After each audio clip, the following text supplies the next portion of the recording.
오늘 함께 은혜 받을 말씀은 사무엘상 24장 1절로 22절까지 말씀입니다. 내용이 좀 많아서 편집을 할 때 간혹 말씀을 빼거나 찬송을 빼는 경우가 있는데요. 여러분들은 각 가정에서 삶의 자리에서 예배할 때 잠시 멈추시고 여러분들 분명히 주부에 있는 것처럼 있는 대로 성경 말씀을 반드시 읽으시고 찬양도 함께 하시고 그리고 이 말씀을 다시 정지해서 풀으셔서 말씀을 받으셨으면 좋겠습니다. 사랑하는 성도 여러분, 오늘도 하나님께서 크신 은혜와 사랑으로 함께 하시고 그리고 우리의 생명 지켜 주심을 감사하시고 주 앞에 찬송하시기를 주님 간절히 축원합니다.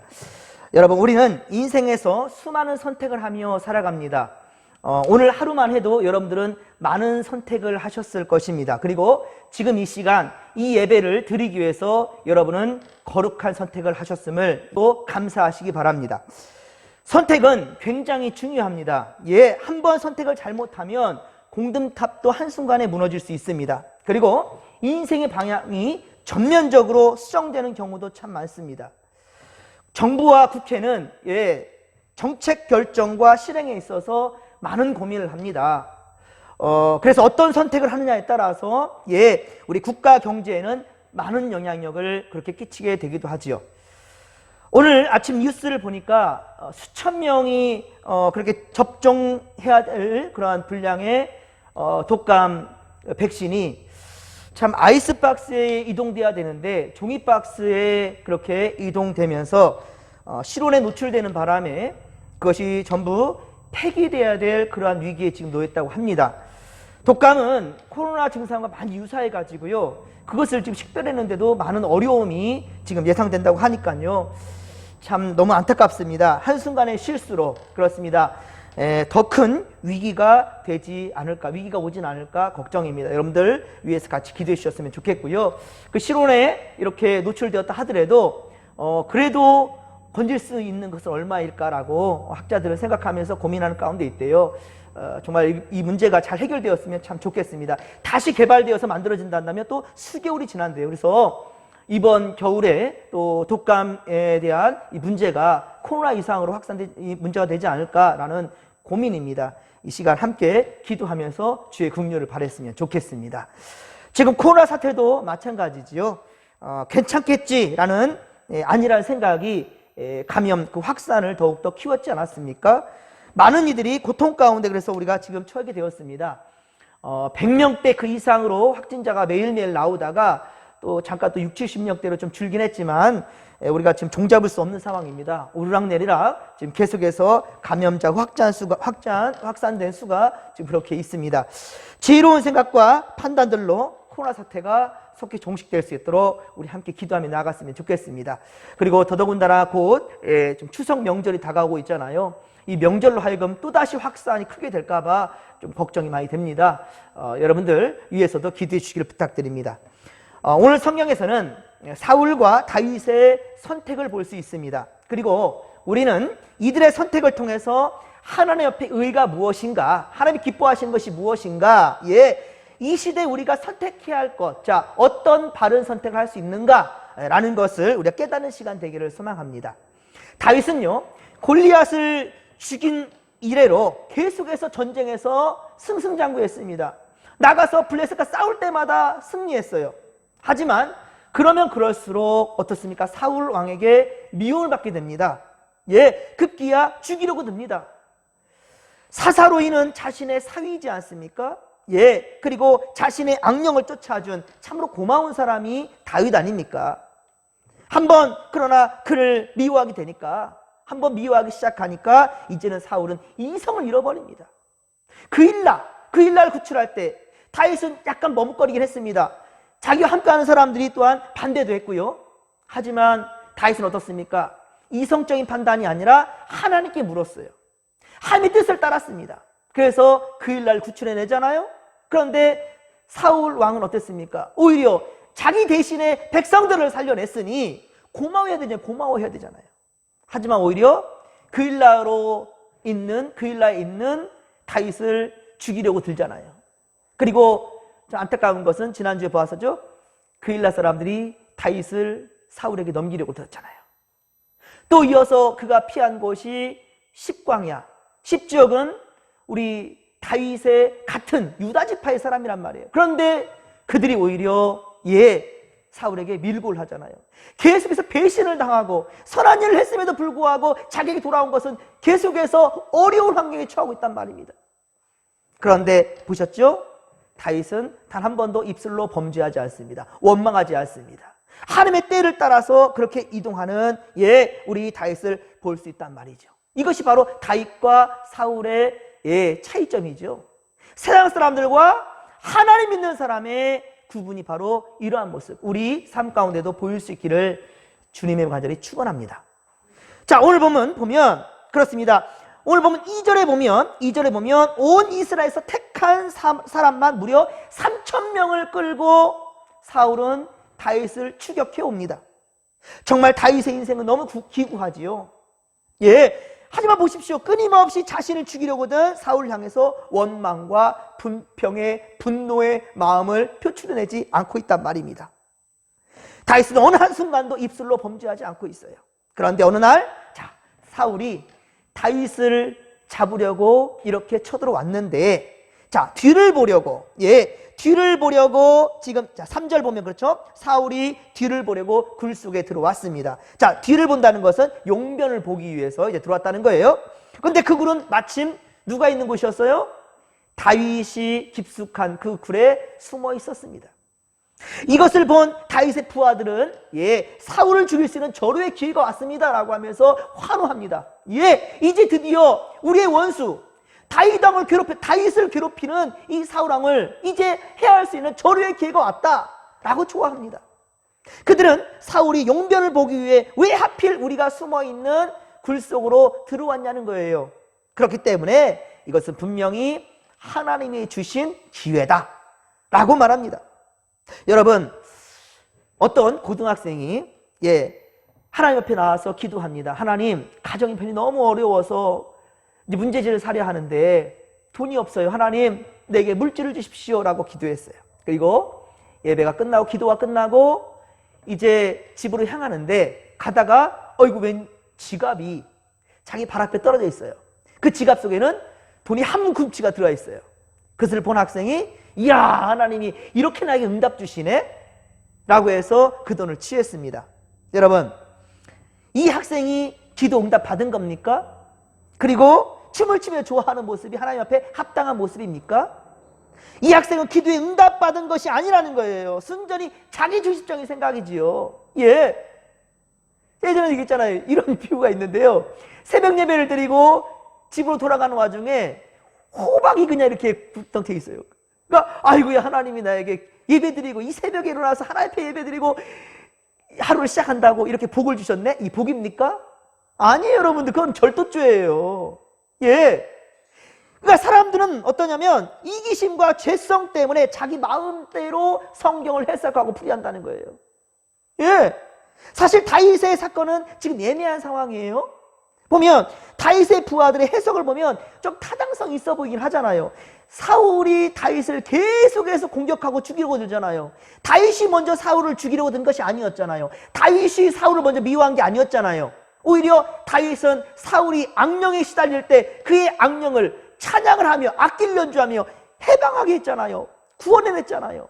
그런데도 불구하고 사울은 끊임없이 다윗을 죽이려고 들어요. 그러니까 이렇게 불 속으로 이렇게 숨어 들어오면서 이제는 어두움 가운데에서, 그렇죠?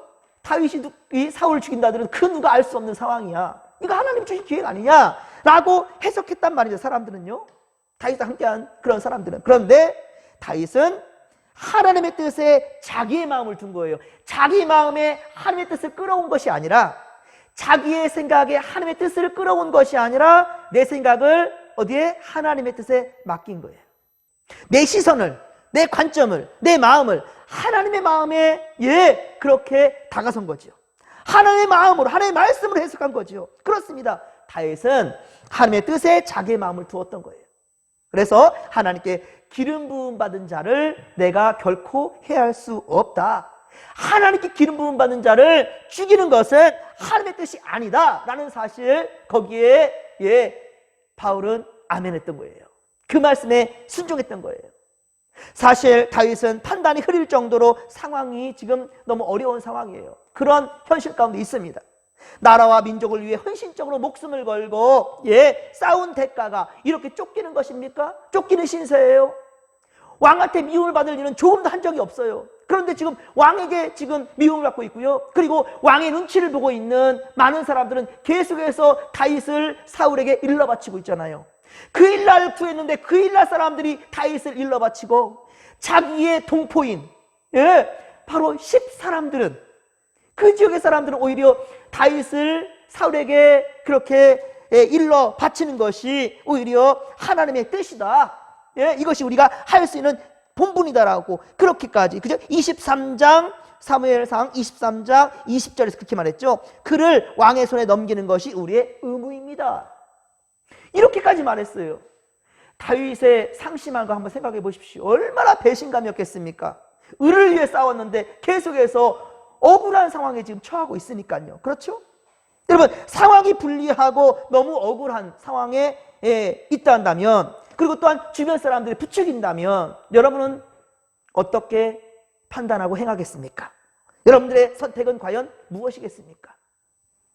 사실 사울은 현실만 보고 살아온 사람이었어요.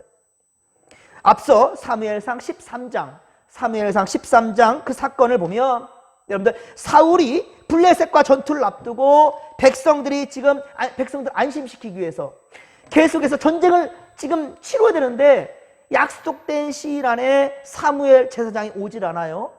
마음이 급해집니다. 사무엘이 늦게 오니까 마음이 급해져요. 그러니까 군사들이 이스라엘 백성들이 하나씩 도망가 버리는 거예요. 숨어버리는 거예요. 더 이상 기다릴 수 없다고 판단한 사울은 자기가 대신해서 사무엘을 대신해서 하나님께 제사를 집례해버리죠. 사울이 예배를 집례했다라는 것이 잘못된 게 아니에요. 여러분들 오해하지 마십시오. 사울과 사무엘은 약속을 했어요. 사무엘을 불렀단 말이에요. 그래서 사무엘을 통해서 예배가 집례되고 그리고 나아가서 싸우는 걸로 약속을 했단 말입니다. 중요한 것은 이것은 하나님의 약속이에요. 이 약속을 사울이 저버린 거예요. 여러분, 예배라는 것은요, 다른 이유가 들어가서는 안 되는 겁니다. 예배라는 것은요, 사람의 생각과 방법들, 이것이 들어가면 안 되는 거예요. 그런 가치관이 조금 더 들어가면 안 되는 거예요. 예배는 오직 하나님께 드리는 거예요. 할렐루야. 예배는 그 어떠한 생각과 사상들이 들어가서는 안 되는 겁니다. 오직 예배는 하나님께 드리는 거예요. 그런데 사울은 어떻습니까? 제사를 드린 그 목적이 뭐였느냐? 하나님께 합당한 예배를 드리기 위한 것이 목적이 아니라 흩어지는 백성들의 마음을 결속시키기 위해서, 흩어지는 백성들 한데 모으기 위해서 전쟁에서 승리하는 것, 그것만 염두하고 지금 제사를 자기가 집례한 거예요. 사무엘을 기다리지 않았던 겁니다. 왜? 그나마 있는 백성들이 다 흩어져 버리니까요. 여러분들, 기도원의 300용사를 아시죠? 하나님은 많은 사람이 필요하지 않았습니다. 오히려 많은 사람들이 싸움에 나가게 된다면 그 승리는 너희들이 이룬 것이지 하나님이 이룬 것이 아니기 때문에, 그래서 하나님께서는 적은 수를 만든 거예요. 적은 수. 어쩌면 이때에도 사울이 사무엘상 13장에서 사무엘과 약속한 것, 하나님 앞에 약속한 것을 지켰다 한다면 적은 무리였어도 요나단이 적군에 들어가서 블레셋을 초토화시켰던 것처럼 수가 적고 많은 게 중요한 게 아니란 말입니다.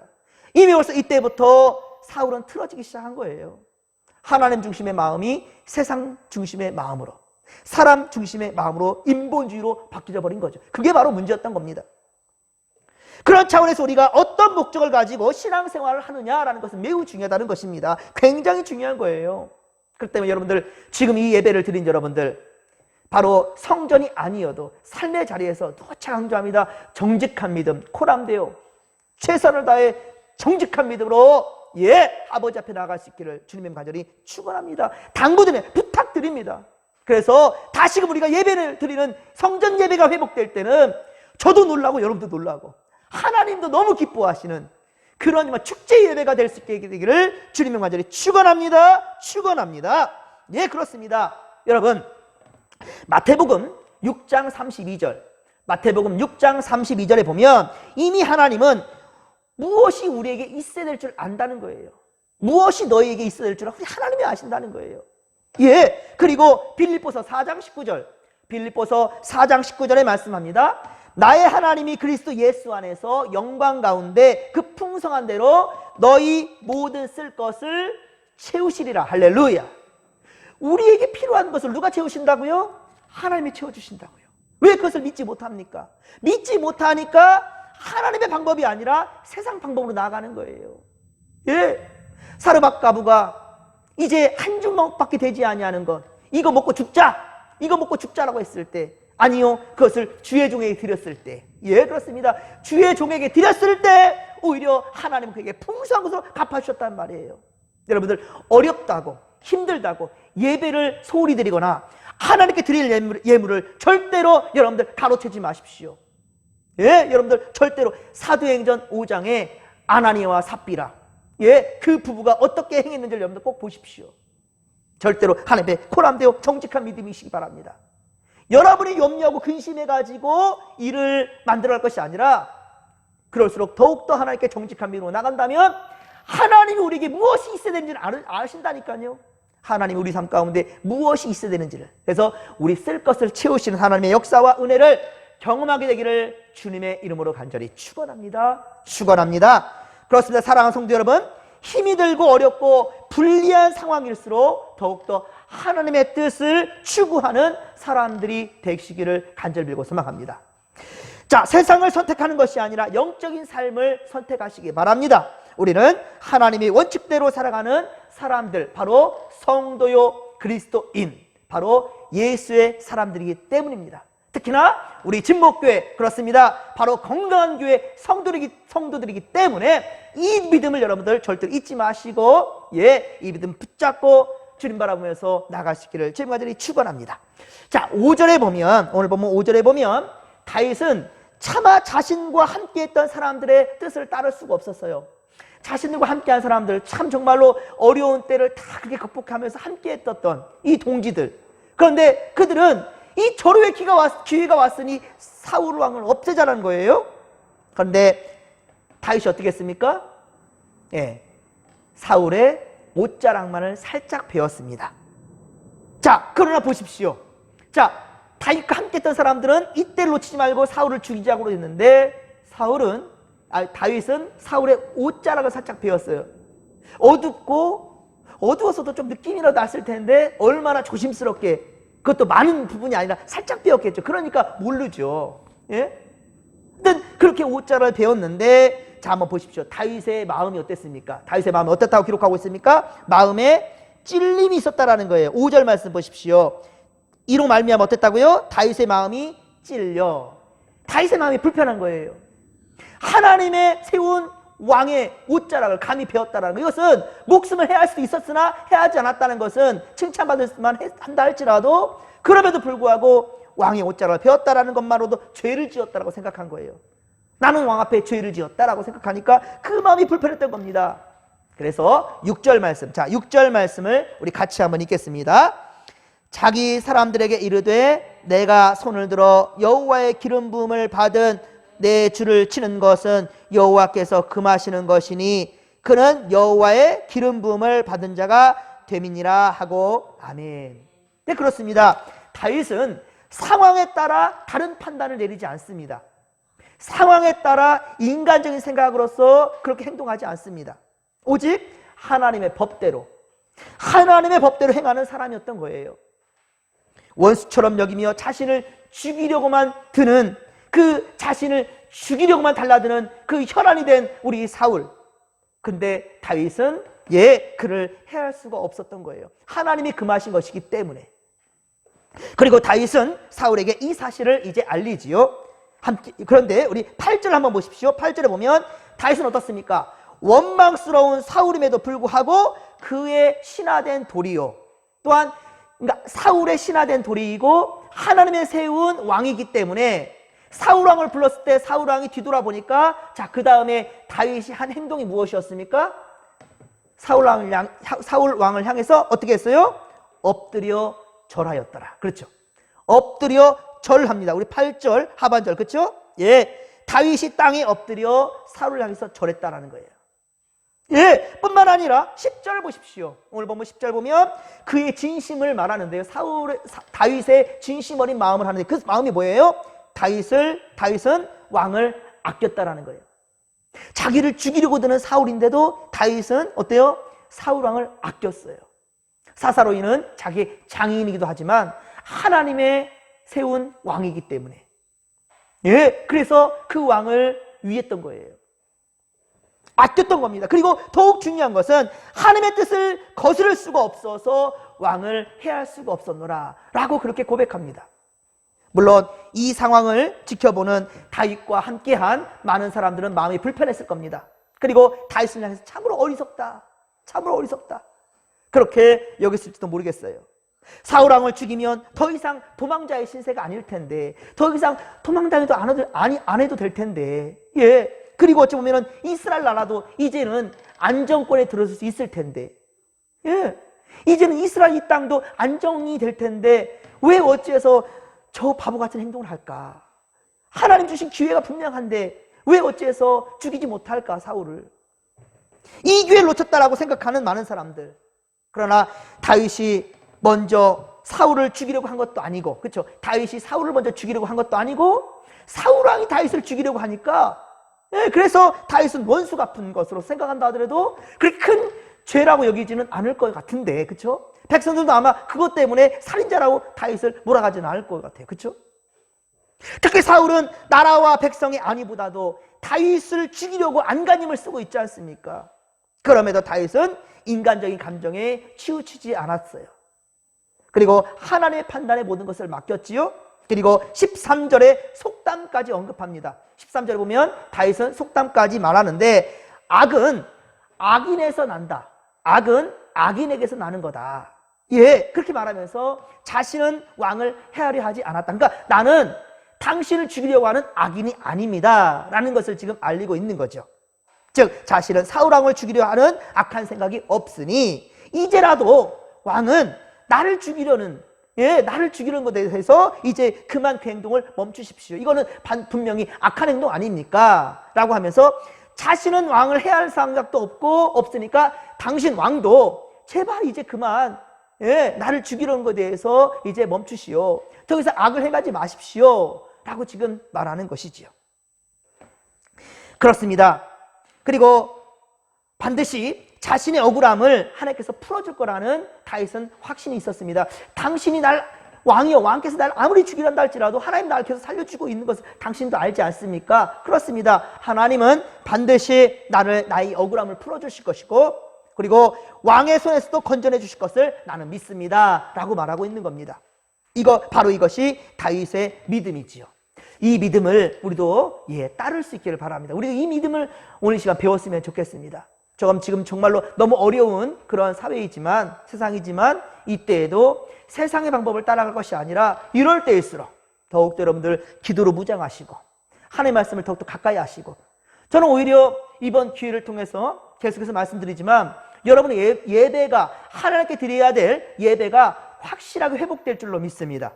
여러분 그동안 새벽 예배 안 드리셨던 분들 지금 계속, 예, 새벽의 말씀을 녹화해서 아침에 올리면 아멘 아멘 이렇게 화답하시는 분들이 있어요.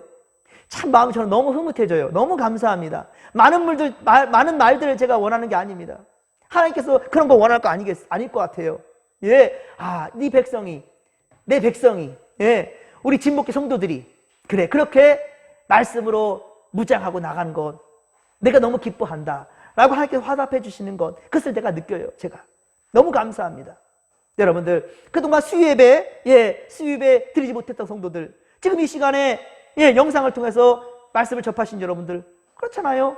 그동안에 수요예배, 새벽 예배 예배 드리지 않았지만은 이제는 정말 영상을 통하여서 계속 여러분들 받고 있지 않습니까?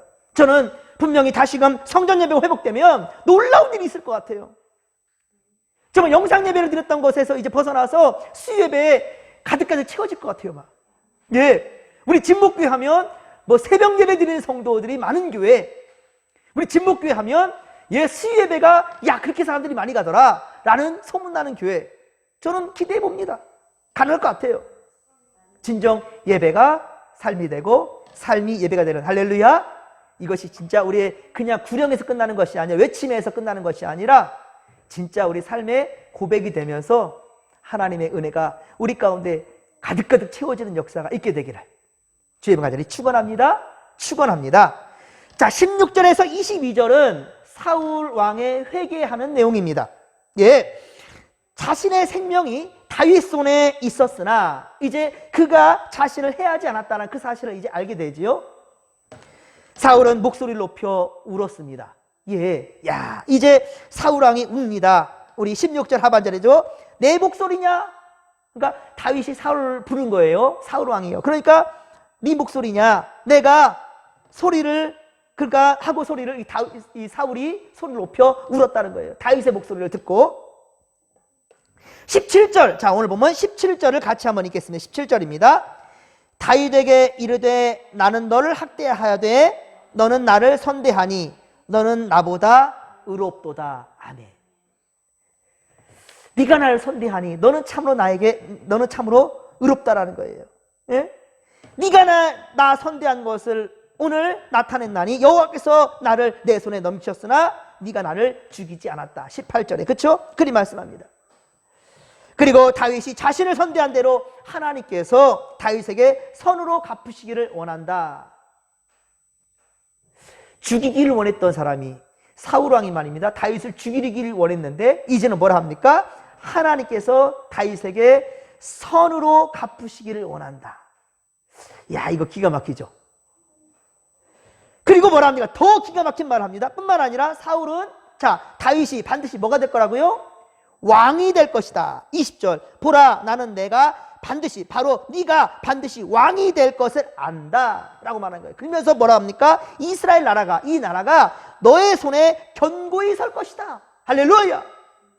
지금 왕된 자는 사울이에요. 그런데 이 사울이 그전에는 다윗을 시기했던 것은 내 자리가 위태로우니까 백성들이 우리 그랬지 않습니까? 골리앗을 쓰러뜨렸을 때 많은 여인들이 사무엘상 17장에 가면 많은 여인들이 사울이 죽인 자는 천천히요 다윗이 죽인 자는 만만이라. 이것을 또한 역시 가드로 망명했을 때 도망했을 때 그 가드 왕의 신하들이 또한 역시 다윗을 향하여서 이 자가 바로 골리앗을 쓰러뜨린 자다. 사람들이 말하기를 사울은 천천히고 다윗은 만만이다라고 말했던 바로 그 자입니다. 그랬을 때 다윗이 미친 체 하면서 이제 가드왕을 속여서 그 죽음의 그 자리에서 벗어나게 되는 그쵸? 그 모습이 있었지 않습니까?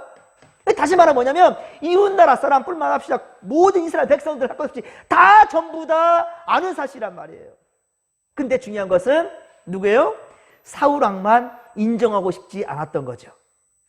그의 아들 요나단마저도 어때요? 다윗을 인정하잖아요. 그래서 사무엘상 18장에서 자기 의봇을 벗어줬잖아요. 그리고 다윗이 바로 나를 대신해서 왕이 될 사람이고 나는 너 다음이다까지 얘기했잖아요. 그게 바로 모든 사람들이 인정하는 거예요. 그러니까 사울도 알고 있었던 거예요. 하지만 인정하고 싶지 않았던 거죠. 그런데 이제 자기를 해할 수도 있는 상황이었는데도 불구하고 다윗이 자기를 죽이지 않고 살려낸 그 부분을 보면서 살려둔 그 모습을 보면서 이제 회개하는 거죠. 다윗을 죽이려고 하다가 다윗에게 구원함을 받았기 때문에 어쩌면 민망해서 그냥 하는 말 그것만은 아니었던 거예요. 이 말은 정말 사울만이 아니라 온 이스라엘 백성들 그리고 이웃나라 사람들까지도 그 근방의 모든 사람들이 다 아는 공공연한 사실이었던 거죠. 그렇습니다. 여러분들 오늘 새벽에 잠언서 지금 말씀 계속 나가고 있죠. 잠언서 10장 말씀이었는데요. 잠언 10장에서 지혜자와 그리고 어리석은 자 그 비교한 말씀이었습니다. 지혜자의 입에는 지혜가 있고 지혜자의 입에는 지혜로운 말이 있지만 어리석은 자의 입에는 미련이 있다. 그리고 악인의 입은 독을 머금고 있다. 악한 자는 입에 독을 머금고 있다 라고 그렇게 말했습니다. 잠언서 10장 12절에 보면 미움은 다툼을 일으켜도 사랑은 모든 허물을 가리느니라. 아멘. 그렇습니다. 미움은 다툼을 일으킨대요. 하지만 사랑은 모든 허물을 덮어준다는 거예요. 사랑은 허다한 죄를 덮는다는 거예요. 그렇습니다. 그런데 지금 다윗을 보십시오. 다윗의 입에는 미움과 원망을 찾아볼 수가 없어요. 오직 주의 사랑으로 사랑하고 있음을 우리가 보게 되지요. 그리고 21에서 22절에 오늘 보면 21에서 22절에 보면 사울은 다윗이 자신의 후손들에게 그렇습니다. 안갚음을 하지 않기를, 사울왕은요 지금 그러니까 이렇게 말하면서도 자기 후손들에게 안갚음을 하지 않기를, 그렇게 후손의 대가 끊어지지 않기를 바라면서 보복하지 말라는 거예요. 용서라는 거예요. 그래서 자신의 후손의 대가 끊어지지 않기를 바라면서 다윗에게 지금 맹세를 그렇게 요구하고 있고요. 다윗은 이 요청에 응하였습니다. 사무엘상 20장에서도 보면 요나단은 왕세자의 입장이었죠. 그리고 다윗은 쫓기는 몸이었습니다. 하지만 요나단은 뭐라고 말했습니까? 자신과 자신의 후손을 지켜달라. 나중에 다윗에게 그렇게 요청합니다. 자기의 후손, 자신과 자신의 후손을 지켜달라. 그래서 맹세를 다윗에게 하게 했지요. 그러니까 사울도 아들 요나단처럼 다윗이 하나님의 손에 붙들린 그런 사람이라는 것을, 하나님께 인정받은 사람이라는 것을 알고 있었던 것입니다. 그런데 요나단은 다윗을 인정하지만 사울은 다윗을 인정하지 않았다는 것이 문제인 거죠. 다윗은 사울과 맹세를 했고 사울은 이제 집으로 돌아갔습니다.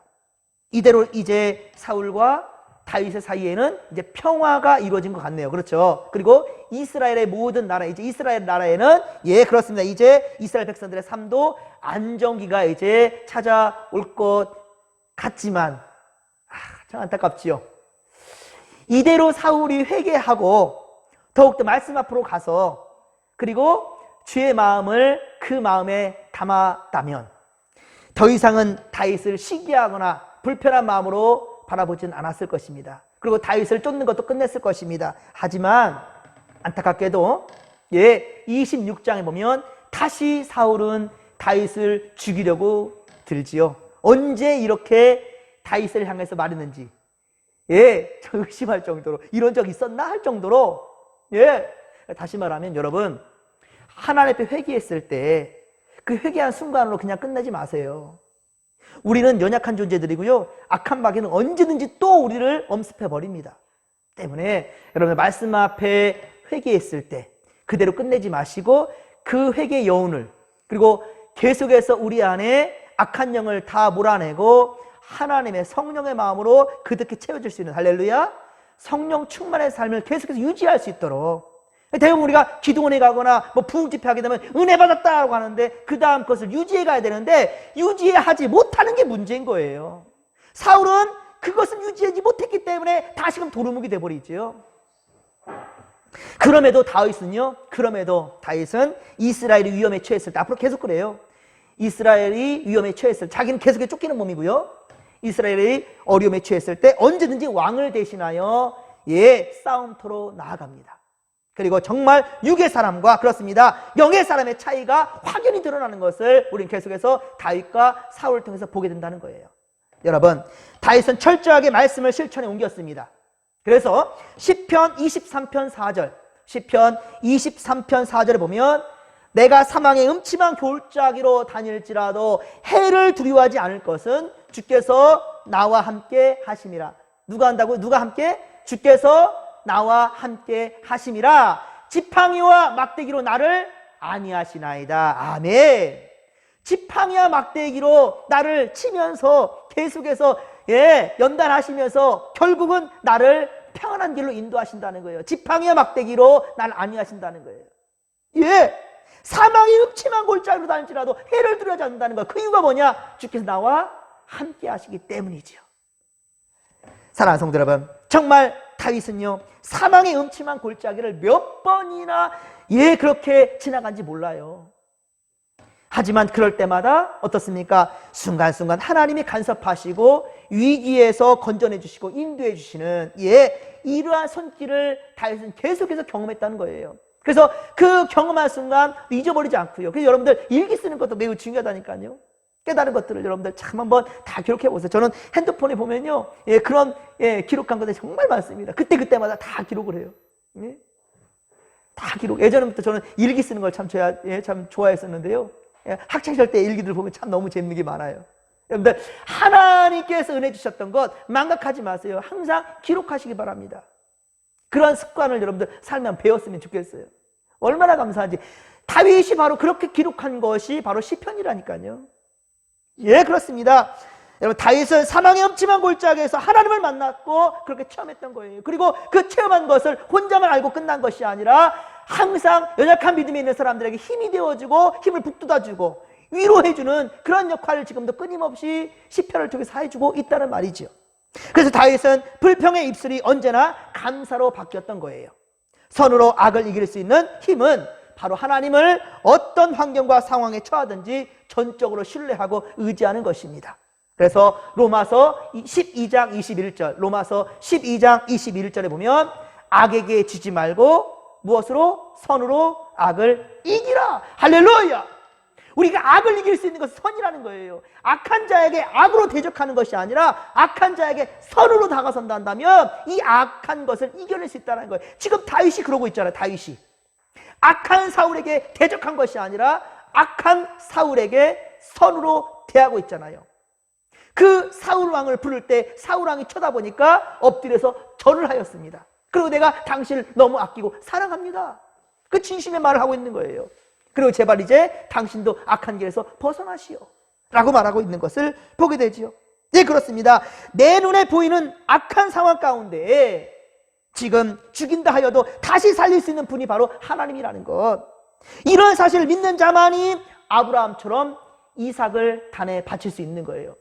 죽인다는 할지라도 하나님 살려주실 것이라는 확신이 있기 때문에 지금 죽어도 나는 믿음을 지키겠다라는, 예, 지금 내가 고난을 당한다 한다 할지라도, 고난에 처한다 한다 할지라도, 억울함에 처한다 한다 할지라도 나는 주의 명령대로 따르겠다라는 이 확신이 아브라함에게 있었기 때문에 지금껏 우리는 아브라함을 믿음의 조상이라고 말하는 거예요. 믿음하면 아브라함, 믿음하면 바로 다윗 왕, 이렇게 말하는 거예요. 네, 그렇습니다. 여러분, 인생의 고난이 없는 사람은 없지요. 여러분들, 고생 고난 없이 살아간 사람이 어디 있겠습니까? 그런데 그 고난을 어떻게 극복하느냐에 따라서 결론은 판약이 다르다는 거예요. 예, 최후 승리를 얻기까지 주의 십자가를 단단히 붙잡고 나아가는 믿음의 고속들 되기를 주님의 간절히 축원합니다. 축원합니다. 그렇습니다. 믿음의 선택을 하시기 바랍니다. 진목계 성도 여러분, 예, 믿음의 선택을 하시기 바랍니다. 그러나 혹간 그 믿음의 선택이 가시밭길이 될 수 있어요. 예, 그 믿음의 선택으로 말미암아 더 위험한 경제 상황에 놓일지도 몰라요. 그럼에도 불구하고 여러분들, 주를 믿는 믿음으로 극복해 내야 된다는 거예요. 그러면 오히려 그 고난은 하나님의 말씀이 우리에게 내면화될 것이고 체질화되면, 예, 절호에 오히려 기회가 된다는 거예요. 예, 오히려 위기가 기회가 된다는 거예요. 아까도 말씀드렸지 않습니까? 지금도, 예, 이 수예배 말씀을 전하는데 우리 지금 애들하고 저희 아내랑 저랑 같이 예배 드리고 있어요. 매번 제가 이렇게 말씀을 전하다가도요, 가끔 빈자리를 바라보면 나도 모르게 움찔해집니다. 그리고 말씀이 막 이상하게 뒤집박죽 돼버려요. 그때마다 제가 느끼는 건 뭐냐면, 아하, 하나님의 말씀은, 예, 바로 인간의 마음과 감정을 실 것이 아니라 하나님만 바라보는 거예요. 이 시간에 제가 빈자리를 보지 않고 주님을 바라보려고 하니까 이 자리에 앉진 않았지만, 예, 우리 박송자 권사님, 송기영 권사님, 예, 우리, 예, 최승복 장로님, 어디 앉는 자리가 다 보여져요. 너무너무 고맙고 감사합니다. 저 뒤에 정현웅 집사님 항상 앉는 그 자리, 예, 보여집니다. 여러분, 육의 눈으로 보지 말고 육의 눈으로 보게 된다면 사울왕처럼 될 수밖에 없어요. 하지만 영의 눈을 뜨십시오. 할렐루야. 영의 눈을 뜨게 되면 그때부터는 정말로 주의 마음을, 예, 우리가 닮아갈 수밖에 없다는 거예요. 사랑하는 성도 여러분, 이 고난을 통해서 하나님이 만들어가는 큰 그림이 있음을, 그 하나님이 그리신 그림을 바라볼 수 있기를 주의 간절히 축원합니다. 믿음의 눈으로 바라볼 때 믿음의 선택을 할 수 있을 것입니다. 그리고 믿음의 선택이야말로 내가 사는 것이 아니라 내 속에, 내가 육체 가운데 살지만 내가 살아가는 것이 아니라 내 안에, 내 속에 그리스도께서 사신 것이라. 할렐루야. 이런 고백을 우리가 할 수 있게 될 것입니다. 우리 안에 사시는 그분이 우리의 인생을 책임져 주시는 그 은혜가 있음을 여러분들 반드시 삶 가운데 깨닫게 되기를 주님의 간절히 축원합니다. 축원합니다. 좋으신 하나님 고맙고 감사를 드립니다. 할렐루야. 다윗이 우리에게 지금껏 믿음의 왕으로 그렇게 추앙받을 수 있는 것은 그가 육적인 판단이 아니라 하나님 아버지 마음의 판단을 했다는 것, 하나님의 뜻을 따라 판단하고 실천에 옮겼다라는 것, 주여 그것을 우리가 배우기 원하올지니 이 시대 우리 믿음을 온전히 지켜가는 믿음의 권속들 되게 하여 주옵소서. 함께하여 주옵소서. 함께하여 주옵소서. 모든 것 주께 의지하며 감사드리고 거룩하신 예수님의 이름으로 기도하옵나이다. 아멘. 우리 계속해서 우리 예배는 영상으로 지금 비대면 예배가 진행되고 있습니다. 계속해서 여러 가지 지금 국가와 또 교단 간에 그리고 교계가 계속 지금 협의 중에 있는데요. 여러분들 좋은 소식이 속히 올 줄 믿습니다. 근데 그보다 더 중요한 것은 감염자 수가 줄여야 됩니다. 자칫 교회에서 또 예배가 활성화되면서 코로나 바이러스가 또 확산돼 버린다면 그 모든 거 오히려 하나님의 영광을 가리우게 될 것입니다. 여러분 기억하시죠? 3월, 4월, 5월, 6월, 7월 쭉 지내가는 가운데 비대면 예배들 조심해서 마스크를 예배를 쓰고 예배를 드렸었지만 그때 보십시오. 확진자들이 많이 나타나지 않았어요. 특정 정말 교회들에서 막 나타났었지 교회에서는 많이 나오지 않았던 거 여러분 아시지요? 하지만 지금 이제 8.15 광복절 그 집회 이후에 계속해서 문제가 나타나고 있긴 하지만요. 여러분들 정말 우리가 그때 최대한 방역에 힘썼을 때 교회에서 문제가 되지는 않았잖아요. 그때로 다시금 우리가 돌아가면서 그리고 예배가 다시금 활성화되고 회복되면서 코로나 사태도 종식될 수 있기를 간절히 빌고 소망합니다. 계속해서 기도하시면서 또 성전 예배를 사모하시면서 주의 마음 사모하며 나아갈 수 있기를 간절히 빌고 소망합니다. 자, 이 시간 우리 함께 찬양으로 고백하며 나갑니다. 325장입니다. 찬송 325장 우리 함께 찬양합니다.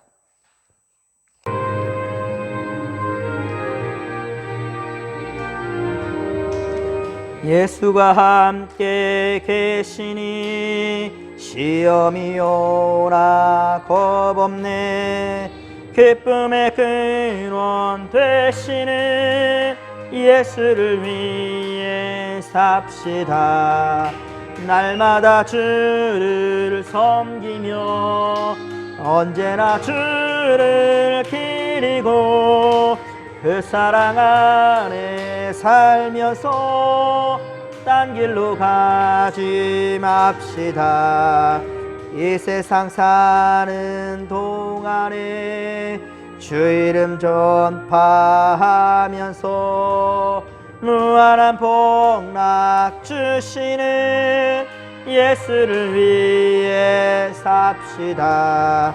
날마다 주를 섬기며 언제나 주를 기리고 그 사랑 안에 살면서 딴 길로 가지 맙시다. 이 세상 친구 없어도 예수는 나의 친구니 불의한 일을 버리고 예수를 위해 삽시다. 날마다 주를 섬기며 언제나 주를 기리고 그 사랑 안에 살면서 딴 길로 가지 맙시다. 주께서 심판하실 때 잘했다 칭찬하리니 이러한 상급 받도록 예수를 위해 삽시다. 날마다 주를 섬기며 언제나 주를 기리고 그 사랑 안에 살면서 딴 길로 가지 맙시다. 아멘. 주님 가르쳐 주신 기도로 예배 마치겠습니다.